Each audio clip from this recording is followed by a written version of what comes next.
Hola, buenas tardes. Bueno, nos vamos a ocupar ahora de un tema de una amplitud tremenda desde el punto de vista de su utilidad en la resolución de proyectos de cualquier escala que podamos imaginar. Entonces, vamos a ver estructuras reticuladas. Comenzamos por plantear un tema que la estructura reticulada, a partir de una solución de problemas resueltos en el plano, permite resolver situaciones espaciales. Estas situaciones espaciales tienen que ver con las necesidades del proyecto. En este esquema estructural de un tinglado tradicional podemos ver que, en coincidencia con las columnas y los arcos,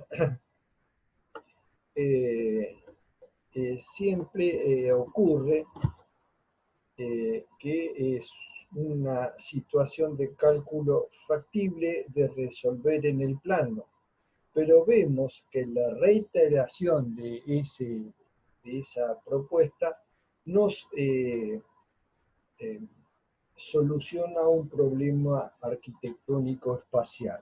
Entonces, es importante tener en cuenta. Y acá vemos un ejemplo práctico de lo que estábamos analizando esquemáticamente. En este caso, concretamente estamos pudiendo ver estructuras reticuladas en arco apoyadas sobre columnas que en este caso también son estructuras reticulares. Dicho esto, avanzamos en el tema. Y no todo lo que es un galpón necesariamente debe ser reticulada, más allá de la amplitud de soluciones que los mismos ofrecen. En este caso no es solo son reticuladas las columnas, no así la parte del pórtico.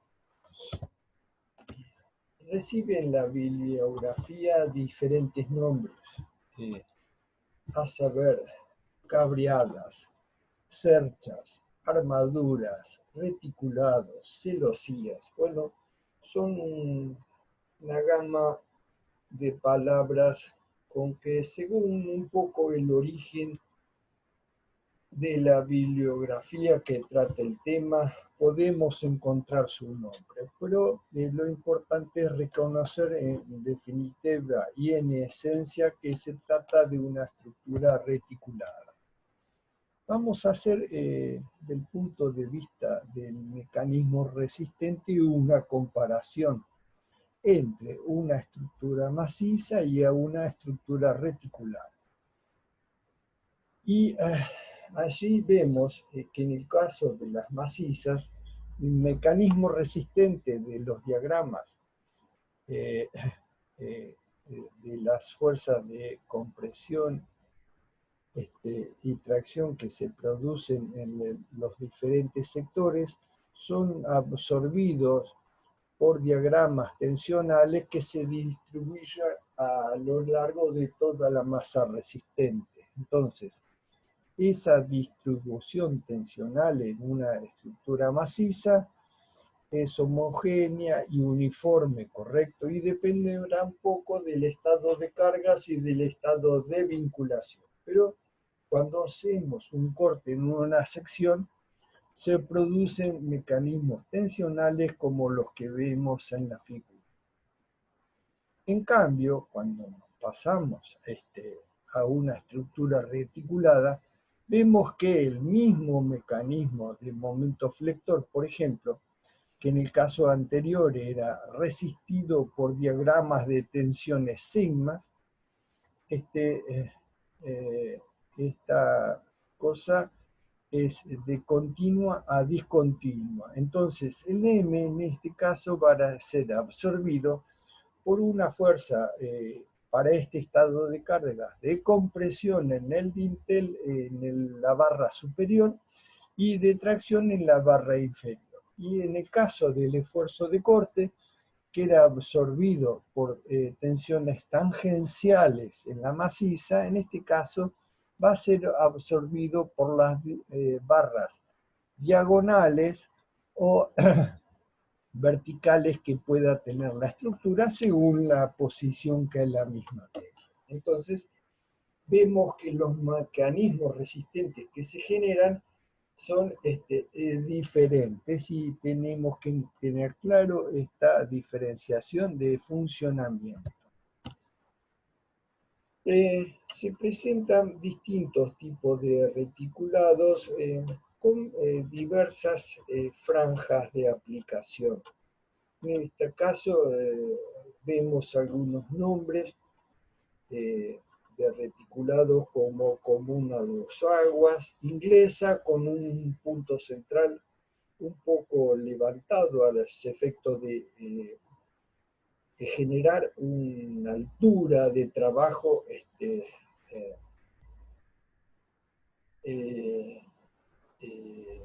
mayor en la parte central, la Polonceau y la Pratt y la Warren. Estas últimas dos se ven con mayor frecuencia en la utilización de fuentes y aplicaciones ferroviarias.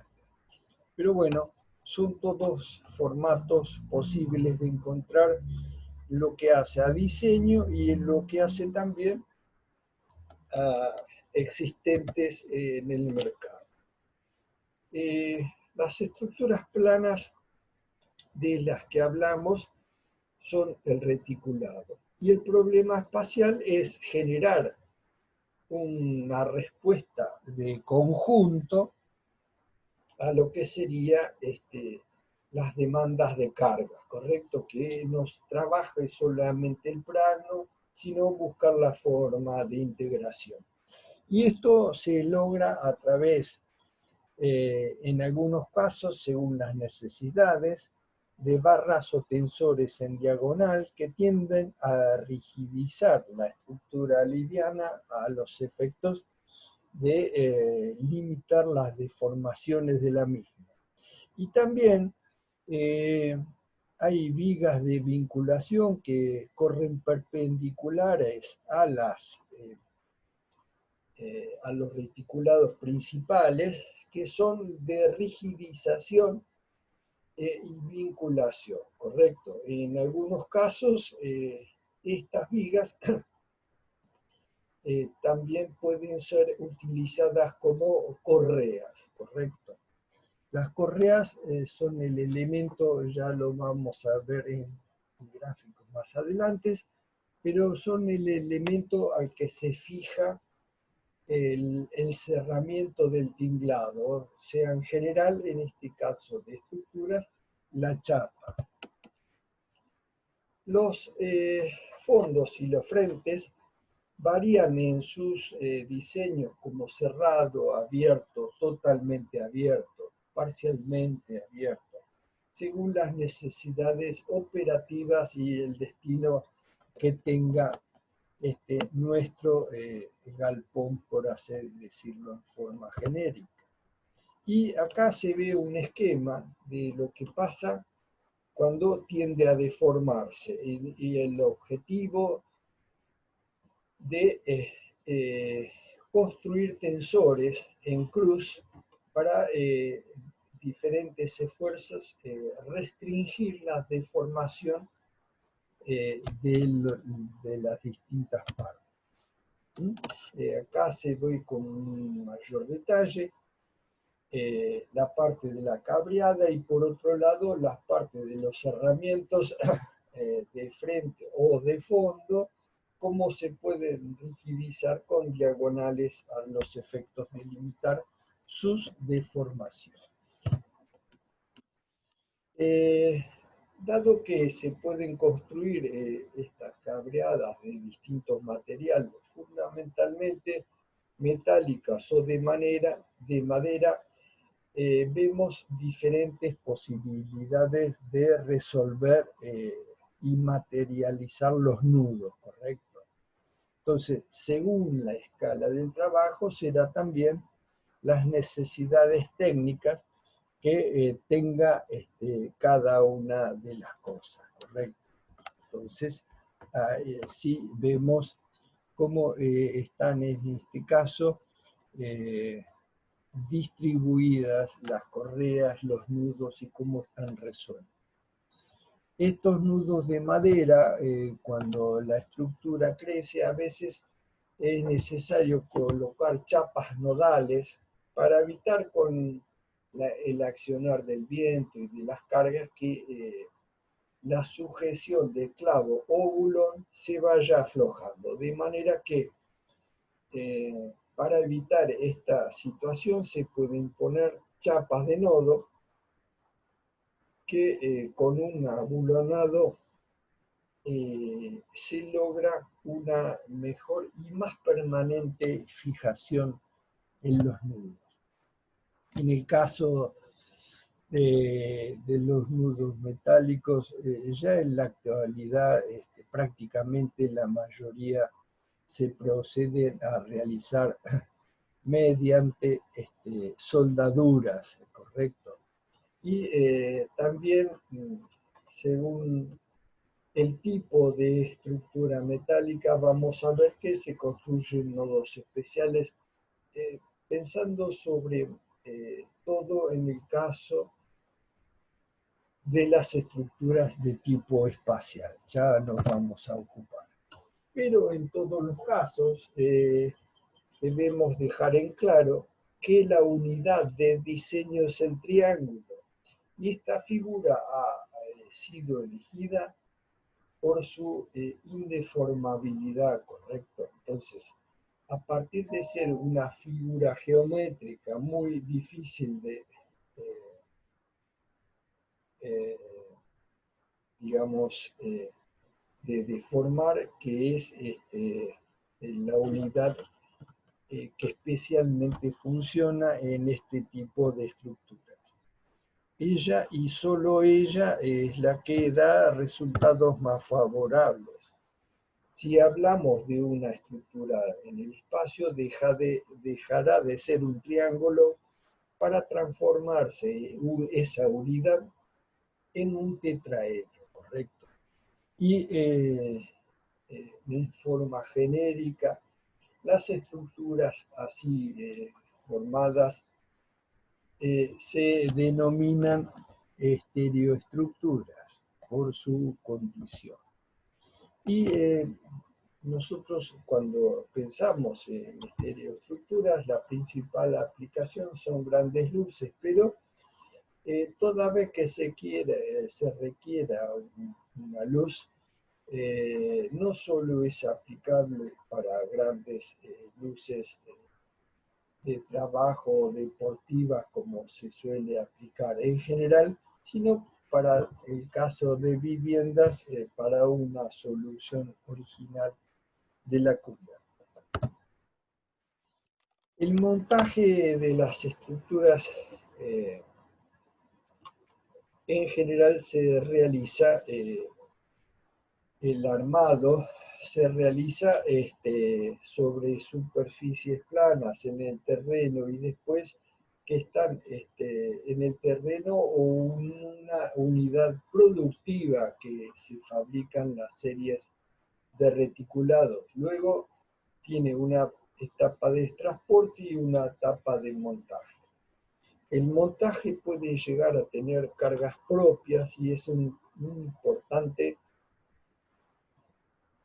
pensar que las deformaciones que sufra la estructura dentro de la etapa de montaje sean todas deformaciones elásticas y que podamos mantener la posición original de la estructura a los efectos de no generar deformaciones irrecuperables. Aquí tenemos un poco lo que se llama estereoarquitectura. Es un nombre un poco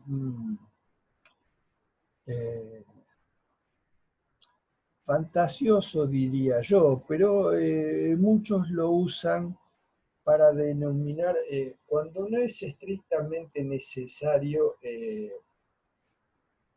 este, solamente para la parte estructural y funcional del proyecto, sino a veces se recurre a este tipo de estructuras en términos estéticos, decorativos, arquitectónicos, sin mayores objetivos funcionales. En ese caso se refiere a ese tipo de elementos, pero la cosa va más allá de los nombres. La estructura sí es una estereoestructura, nos interesa más allá de la finalidad y aplicación.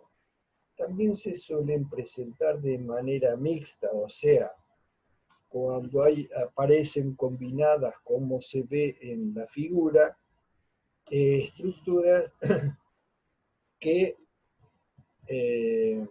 tienen eh, partes macizas y partes reticuladas. Por eso se refiere a estructuras mixtas. No todo es reticulado, sino parte es macizo y sirve de elemento receptor, y hay otra parte más transparente y etérea, que es la parte de la estructura reticulada. Hablamos de las uniones. En estos casos que estamos mencionando tienen principal desarrollo y en general son elementos que se venden como sistemas, elementos patentados que garantizan por sobre todas las cosas, diría yo, la convergencia a un punto de todas las barras. Ese es un poco el objetivo principal, que todas las direcciones concurran en un punto, o sea, el principio del buen funcionamiento de esta estructura basa en el sistema y el hecho que son todas fuerzas concurrentes. De manera que garantizar constructivamente que así sea y así funcione es una cuestión no menor. Por eso hay muchos desarrollos en ese sentido que tanto en el plano como en el espacio ofrecen sistemas para garantizar esta situación. Una arquitectura muchas veces por cuestiones funcionales tiene diferentes necesidades en lo que sería el interior y por ahí en la vista, la estética, la imagen que queremos dar. Entonces, necesitamos una parte convencional, tradicional. Necesitamos una estructura que genere planos horizontales, verticales para funcionar en hechos cotidianos, ¿correcto? Ya sea artísticos, deportivos, culturales, no importa el tipo de hechos que sean, pero necesitamos planos tradicionales de trabajo, pero a veces queremos dar una imagen exterior distinta. Gran parte de la obra trascendente de Zaha Hadid tiene que ver con la utilización de estructuras reticuladas para generar pieles estéticas de un aspecto imponente en términos proyectuales y exteriores, y que proporcionen, ¿correcto? Proporcionen una imagen muy diferente de lo que puede estar funcionando, o una imagen, un espíritu transferido al proyecto a través de una estructura de estas características. Pero esta complejidad muere en un triángulo. Analícenla. Muere en un triángulo o nace en un triángulo. Entonces, a partir de ahí, agreguen todos los triángulos que su imaginación permita y podremos alcanzar proyectos de estas características. Fíjense que todo termina en un punto de apoyo, en un trípodo o tetrapodo que recibe la carga de la cubierta o un vínculo doble, como apreciamos en la figura, que transmite las cargas a la base del terreno de fundación. Cosas complejas resueltas a partir de elementos simples, o sea, termina siendo la tecnología para su realización compleja, pero no el criterio y el espíritu que nace el proyecto, ¿correcto? Fantástica imagen virtual de lo que es el proyecto, pero contrastando con la realidad, nosotros sabemos que abajo de esa piel hay una estructura espacial reticulada, dando vida y sostén a esa piel, para que no sea un elemento que caiga muerto, sino poder dar esta imagen con estabilidad. Y entonces sí vemos la combinación, el mix entre lo audaz, lo visual, lo que vestimos por fuera y lo que tenemos por dentro. Bueno, avanzamos en esto y esto también ha sido utilizado en distintas figuras, estos esquemas y, como decimos, con mecanismos de unión caseros o prefabricado e industrializado, pero siempre teniendo en cuenta presente este aspecto del diseño a partir de este pequeño triángulo del cual hablaba. Y se abren caminos infinitos, correcto. O sea que vemos vigas de eje curvo, que son reticulados en sí mismos. Además, nos encontramos con cubiertas reticuladas, cruzadas por elementos estructurales como correas, asegurando el aspecto de la recepción de la carga de cerramiento transparente en este caso. Pero finalmente volvemos al origen de la creación de semejante proyecto, que no se trata de más ni de menos que una unidad de diseño como es el triángulo. También se puede apreciar en este tipo de estructuras la utilización de diferentes dimensiones según el posicionamiento de las barras. Eso tendrá que ver con un análisis tendiente a definir cuál está comprimido y cuál está traccionado. Ya nos vamos a ocupar.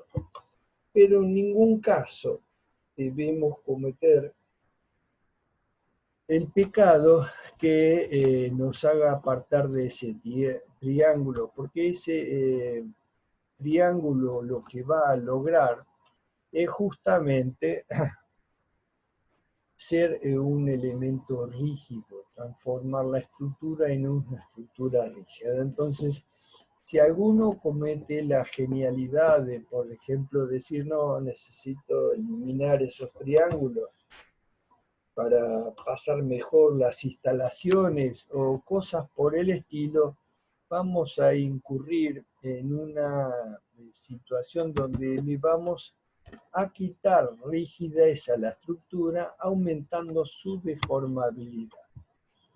Entonces, si hacemos esto, no estamos haciendo reticulado. Eso es lo importante de destacar. nos apartamos del criterio. Hagamos lo que quiera, pero no podemos pretender que funcione como un reticulado, ¿correcto? Esa es un poco la idea.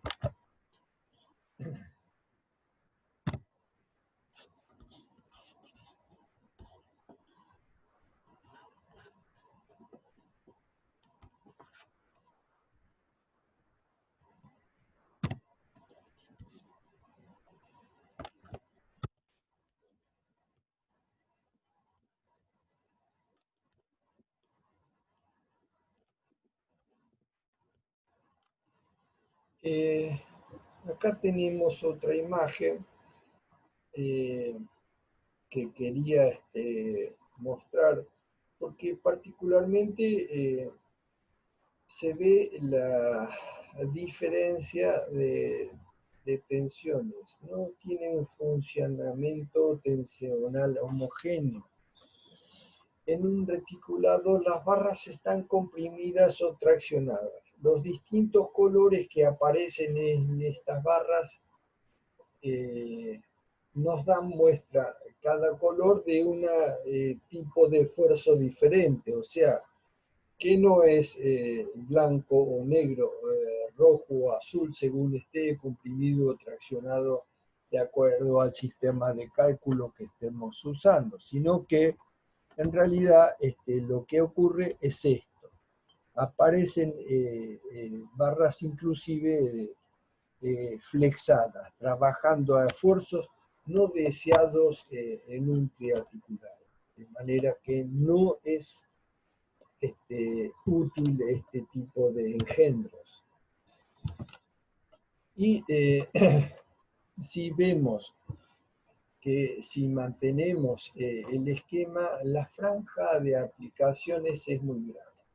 Acá estamos hablando de un patio interno de aproximadamente unos 8 o 10 metros de luz y está cubierto con eficiencia por un elemento que en términos visuales no es grotesco, no es grosero, es un poco la condición esta de este tipo de estructura. Su liviandad visual, su arquitectura permeable, vista agradable. No, si yo quiero hacer una viga de hormigón para resolver, por ejemplo, esta comunicación entre dos cuerpos de edificio, seguramente necesitaría una viga de no menos de 50 a 70 centímetros de espesor por la luz que cubre. Y en cambio, este recurso nos permite una transparencia que se asocia con la arquitectura y es muy amigable en su solución en términos visuales. En el montaje, como dijimos, surgen cargas propias. Esas cargas propias deben ser manejadas con cuidado. No deben ocurrir apartamientos del plano. Debe ser, para mantener estas deformaciones acotadas, una cantidad de grúa acordes al rango de luces que pueda tener nuestra estructura. No es cuestión de levantar de un punto como un saco y después queda marcado allí. Entonces, este tipo de cosas no son aceptables, no podemos permitir esto. No tienen que ocurrir este tipo de deformaciones exageradas porque van a hacer que nuestra estructura quede fuera de servicio y utilidad antes de ponerse en funcionamiento. Y en ese marco en el cual nosotros hablamos de respetar aquí hay claramente una falla de índole proyectual, constructiva. No me interesa el origen, sí tengo claro y certeza de que este elemento no es compatible con un eh, reticulado. Esto funciona de cualquier otra manera, pero no pensemos que podemos calcular esto como un reticulado. Ese hueco dejado ahí no es aceptable. Dentro de este tipo de estructuras también tenemos los tetrapodos, como este que pueden ser para abrir cargas o para cerrar cargas en un punto. O sea, si yo uso en esta posición 4 cargas que están abiertas y apoyadas en los vértices, puedo traer a través de cada una de las barras que convergen al vértice, puedo llevar las mismas eh, a un punto central. Este punto central es el núcleo o columna que resume todos los esfuerzos en un solo punto. Y esta manera de resolver puede ser al revés. Puede ser que un punto de transferencia descarguemos en 4 diferentes, ¿correcto? Como para ampliar la perspectiva del uso de este tipo de estructuras. Y en este caso es íntegramente, además de un tetrápodo, capaz de recibir estructuras, por ejemplo, reticulares, además en sí misma, cada una está resuelta como un reticulado. Las vigas contra viento. Hoy dijimos que teníamos que podíamos resolver las situaciones como planas, pero cuando transformamos en el conjunto, vemos que hay esfuerzos como el viento que pueden llegar a generar esfuerzos con los cuales debemos ser cautos y poner dispositivos especiales. Ya hablamos de las diagonales de rigidización. Y aquí, en este caso, estamos viendo también el caso de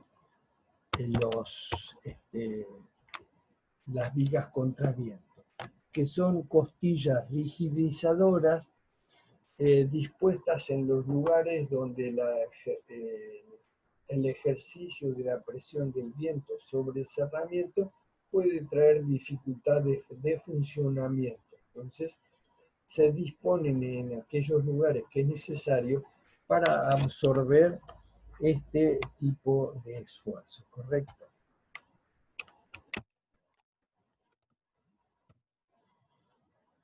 Aquí vemos no solamente las cabreadas, sino también las rigidizaciones a través de los tensores de algunos planos para aportar la rigidez necesaria que les suele faltar por su flexibilidad a este tipo de conjuntos estructurales. Entonces, esa resolución plana requiere luego de una integración espacial justamente a los efectos de darle comportamiento como volumen global. Las estructuras reticuladas refieren en general la facultad de cubrir con un razonable volumen estructural, no tan chocante como puede ser el hormigón armado, pero con una baja capacidad de carga.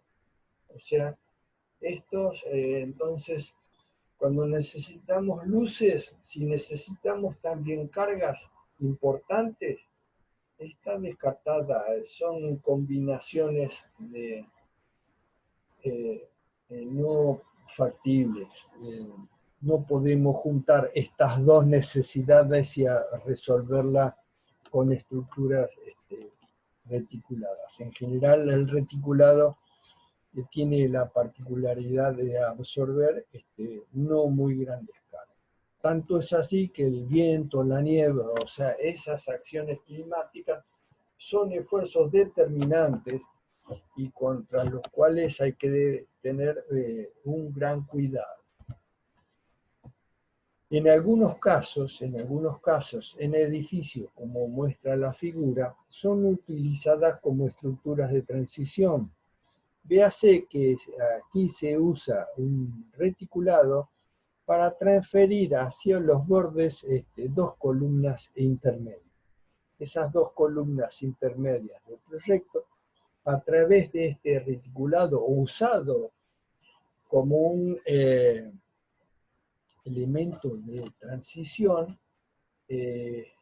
hace que las cargas se deriven a las columnas de los extremos y así se libera arquitectónicamente en la planta baja de puntos apeos de descarga, generando un espacio arquitectónico más limpio en la parte inferior del edificio, donde demanda otro tipo de necesidad arquitectónica justamente libre de estos cortes visuales que suelen representar la descarga de columnas.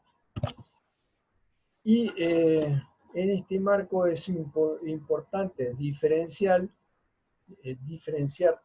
lo que es una viga reticulada de lo que es una viga Biele. Los funcionamientos no tienen nada que ver. Fíjense ahí que no existe ningún triángulo, ¿correcto? Entonces son elementos estructurales bien diferenciados. Por favor, no confundir en modo alguno. Bueno, vamos a hacer un pequeño descanso y luego continuamos con la segunda parte.